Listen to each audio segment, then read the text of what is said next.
If you've been trying to find your CapCut ID and you're not sure where to look, you're in the right place. In this quick tutorial, I'm going to show you exactly how to find your CapCut ID on desktop in just a few simple steps. This is useful if you need your account ID for support, sharing your profile, connecting accounts, or just checking your account details. And before we jump in, if this video helps you out, make sure to hit that like button and subscribe for more easy tutorials like this one. Alright, let's get started. First, open the CapCut desktop application on your PC.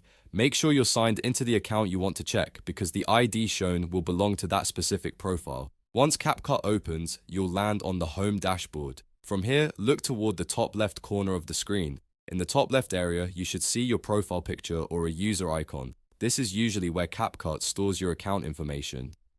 Click on that profile picture or user icon to open your account details page. If you don't see a profile photo, don't worry. The user icon will still take you to the same place.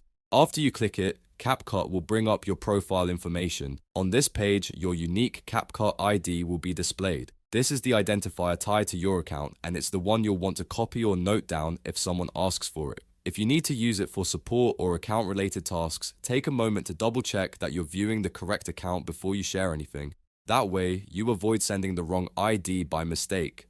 And that's all there is to it. To find your CapCut ID, open the desktop app, go to the top left corner, click your profile picture or user icon, and your CapCut ID will appear in your account view. Super quick, super easy. If this tutorial helped, please give it a thumbs up, subscribe to the channel, and turn on notifications so you don't miss the next CapCut guide.